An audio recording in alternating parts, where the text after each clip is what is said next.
In my house, it takes a very long time for me to get hot water. Why is that?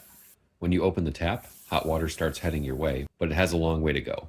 And the water in front in the pipe had plenty of time to get down to room temperature. And by the time it pushes that cold water out of the way, I have tragically died of old age. And mostly decomposed. I'm going to fix that. Behold, my stuff. I'm planning to install a recirculation pump into my system. These are my very expensive components, and these are my slightly less expensive components. They go on the loser part of my bench with shitty lighting. And here's how the system will work. My water heater is fed by my cold water supply. No surprise there. And its outlet branches off to the front and back of my house, where all the water promptly cools down to room temperature. At the end of each branch, I'll install a return line.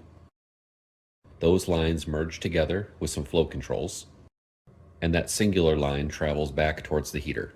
Back over at the heater, I'll install a check valve and fittings for an expansion tank. The check valve prevents unwanted backflow, but it also turns my hot water pipes into a closed system, so the expansion tank is necessary. I was already getting some scary pressure readings, so this was the perfect time anyway. Oops, I drew that pump in the wrong spot. Hang on. There, much worse. Finally, the singular return line feeds the pump's inlet, and the pump feeds back into the heater. Now the hot water line has become a loop. And thanks to the pump constantly cycling water through the heater, the supply is always hot. The water needs to travel farther for second floor fixtures, so they may take a little bit longer, but I'm recording this voiceover at the end of the project, so I'm fresh out of fucks to give about that. These projects are a great opportunity to expand my skill set, so I decided to try some press fittings. And I decided to buy the manual press because I spent all my money on the press fittings. I'm excited to use these. I can solder, but it's not quite my happy place. Also, I know the mere sight of them makes some plumbers very upset. If you're one of those plumbers who likes to brag about being ignorant, you're welcome to leave a comment. Just take your time writing. I know you guys read slow. So that's plenty of introduction. Let's build it. When I'm choosing what direction to orient the handle on my ball valves, I usually go by IFP standards. IFP stands, of course, for I'm fucking panicked. If it starts spraying water or something's going wrong, I want to be able to run over and go, ah! And just slap it downwards. You know, the thing you do when you're panicked.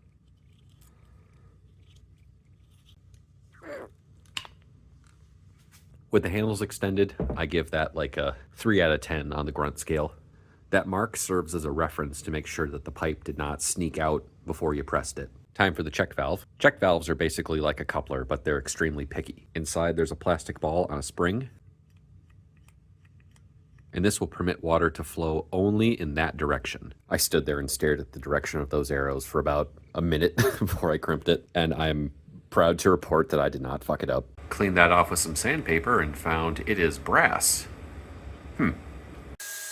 Okay, guess I'll be doing a little bit of soldering.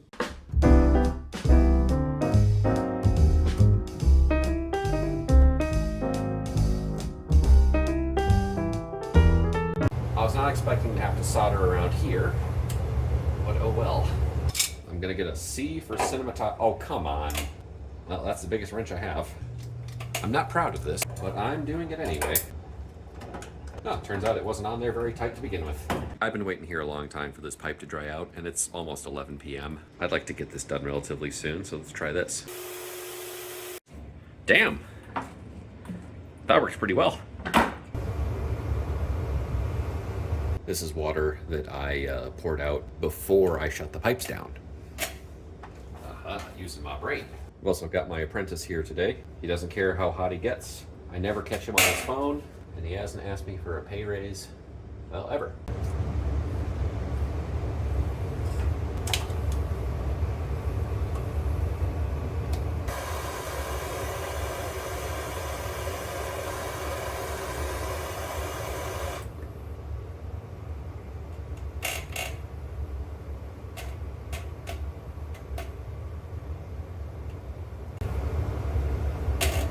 The area under my heatsink is cold enough I can put my thumb on it without screaming, so I think this area is going to be fine. You know, it's not the prettiest thing I've ever made in my life, but hey, at least if I find water on the floor, I'll know where to look first. If you wipe the outside with Flux like I did, make sure to give it a wipe down with a wet rag when it's cold.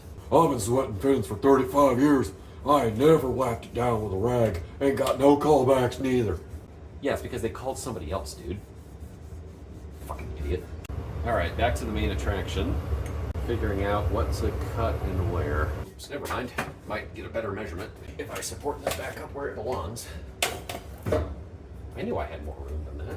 It's about 11:45, and I want to go to bed at some point. So doing a really thorough job making sure that my chamfers and concealed sections are proper and clean. So future me, stop worrying so much. That leak on the floor is something else, I swear. Also, by the way, check out the clearance on that tool. That was a lot of work to get right, and also very expensive to get wrong. That leg and a speed square helped me get about 45 to the wall. The wall's not flat, so if it ain't perfect, it's not my fault. Up there is the first press fitting that has to be done on location. So let's see what this tool is like when I'm not on a workbench. Standing on a chair is also not, great, but falling off a chair is also not the best, but do what you gotta do. One of the tricks I like to do is to use unusual reference angles like that. I think they look pretty neat, and also they they give the average observer less to go off of if your fit up is not, perfect. Compared to the obstacles that I gotta maneuver around at work, I might as well be fitting pipes in a football field. Hey, I nailed it, first shot. I'm serious. I'm not screwing with you. I did nail it. It is 7. Well, I can fucking wiggle it, but it is pretty much 7. Perfect. Hell yeah. My apprentice is out having a smoke right now, so I'm working by myself. Stay. This is going to be one of the difficult ones. Let's see if we can get it started. Can I get that around the... Oh, no. Oh, no. I don't think it fits around the T like that. Okay, I double checked with my other T. It's not perfect. It's on a little bit of an angle. I don't know if I should trust it. Quick hack job with an angle grinder, and now she fits. I'm glad that worked out, because otherwise I would be panicking on Sunday. Now I just need to copy how I have this. Oh, I did the wrong side. Fuck. Nope, I'm dumb. The head just rotates, so I'm fine. If you're thinking of buying one of these, be aware you might have some modifications to make. Other than that, it's great. It's a good tool, I will say. Dude. But on that exact note, make sure you know exactly where your job is going to be before you buy this for like a one-off. I just pulled that off with, let me show you how much room to spare. Scooting across the top of the water tank like that. Oh my gosh.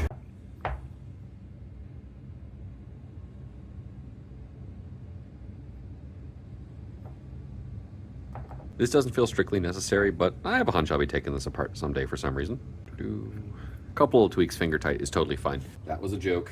If you only leave them finger tight, you're gonna have a bad time. What's the actual torque spec on these things? I got no fucking idea. They say you only need to know 3 things to be a plumber. Shit flows downhill, payday's Thursday, and don't lick your fingers.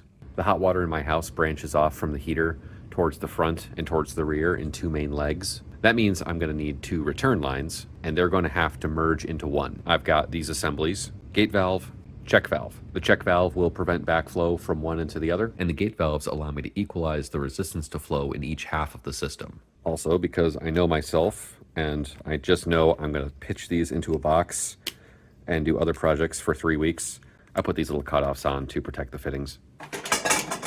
I'm picking a spot to drill a hole, and it's time to play nail roulette. It is kind of a target-rich environment, but I will avoid running it under this in case I ever need to take that apart, and I will keep it away from there. Damn the carpenters who built this place and put knot holes on the bottom of a joist. My thought is to install a T here and come out this way, but I've got him in the way. Additionally, these pipes run very close to each other, and I will be wrapping this with insulation at some point. I've got an idea to make some space.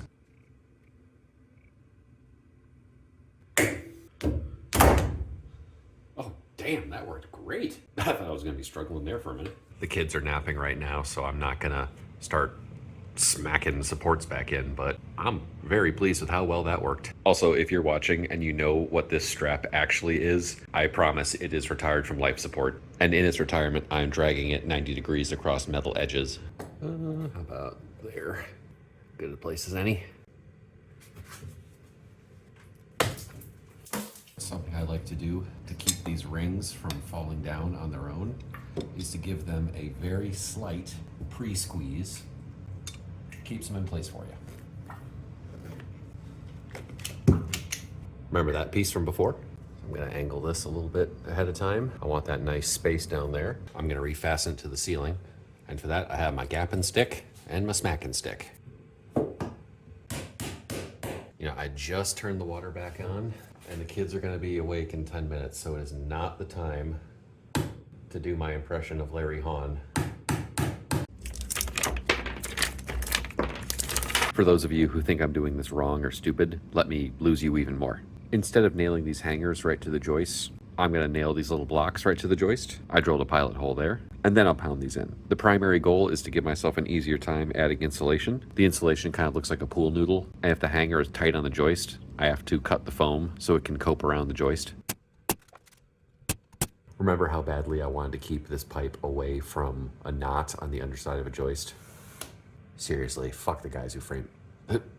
Another one? I just want you to know that if you were framing houses in the early 70s in Southeast Michigan, there's a non-zero chance that I hate you.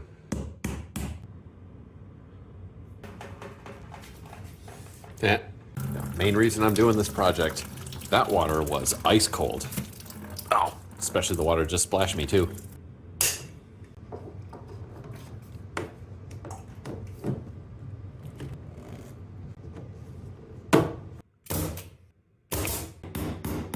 I know you're not really supposed to put fasteners in this low on a joist, but for one, that ship has sailed, and two, there we go. Nobody needs to know. I'm gonna pull a run across the room. I've got a rope holding it up there, and the coil down there. As I pull the tube, I'm hoping it will spool off and follow me.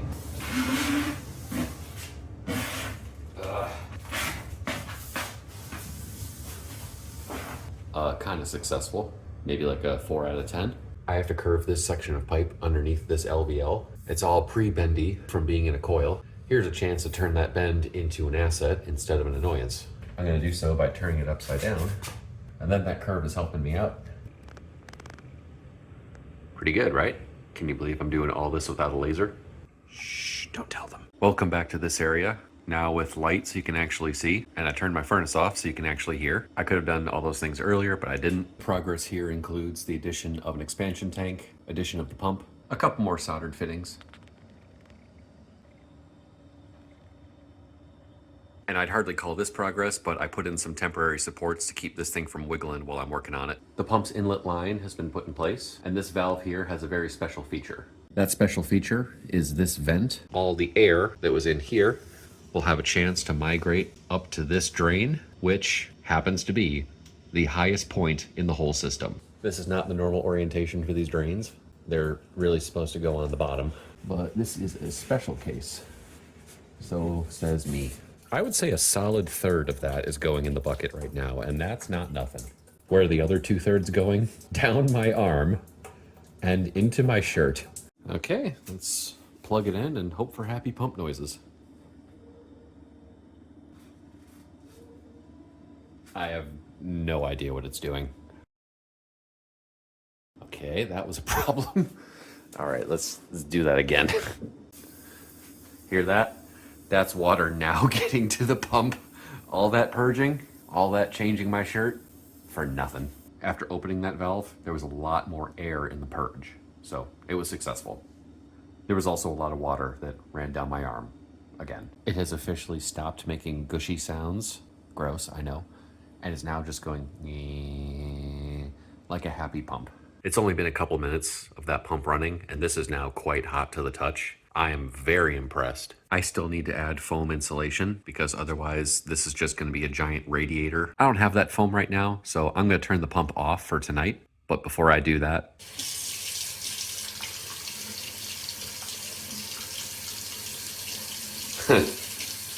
ow. That is the first time I've ever had hot water come out of this faucet. That test was very encouraging. I plumbed in the second return line and began insulating. Thanks to this block, these pieces are very easy to butt the insulation right up against. Blocks like this are a little bit more difficult. First I measure the length, make a little cut there. and then cut out a flat so it can cope around that block.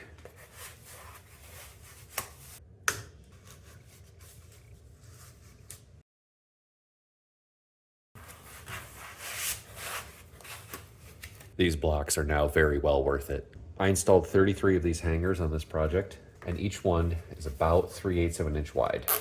That combined length is 99/8 of an inch.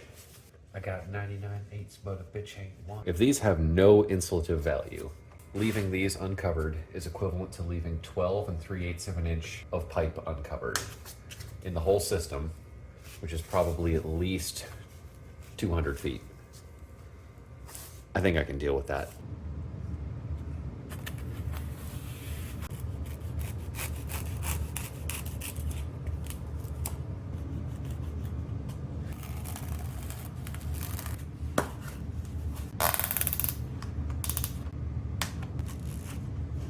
My system has quite a few 90s to insulate, and please take my word for it that they all came out looking like that. Insulating these pipes was a little bit of a challenge in some spots. Above my shelves were hard to get to. I had to move all the shit tickets over there. This spot was a little difficult. You can tell because I'm not showing you. Something cool happened. On the very last piece, this cutoff was the perfect length. Hell yeah.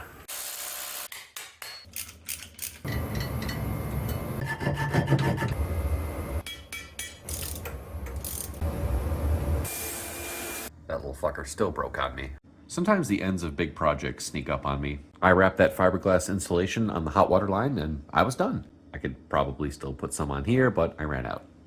And I'm not convinced it's doing much. These custom pipe supports were definitely one of my favorite parts of the project. I don't have too much to say about them, but I liked making them, installing them, and looking at them. With installation complete, let's go someplace more photogenic to talk about the results. I measured my shower's flow rate at 1.36 gallons per minute. It's lower when last night's dinner was Chipotle, but before this project, I was waiting 3 minutes and 13 seconds for hot water. And now I'm waiting 40 seconds.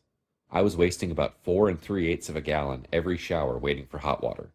I'm a monster, yes, I know. But now I'm only wasting about 0.91 gallons per shower. And with 2 adults showering once per day, in a year, that saves 2,529.45 gallons. But let's call it 2,500 instead because it's easier to look at. Sounds great, huh? Where I live, that's a monetary savings each year of 850 dimes, which is $85. Thankfully, this system only costs $836 to install. So it looks like the payback period is within a decade. Maybe a little bit longer because I'll pay more for electricity and natural gas. But this project was not about saving money. This project was about getting hot water when I turned the tap and not pacing around my bathroom like an asshole for 3 minutes waiting for the shower. Regardless of the economics of the project, I'm thrilled with the results. And I think I might finally start washing my hands after I use the bathroom.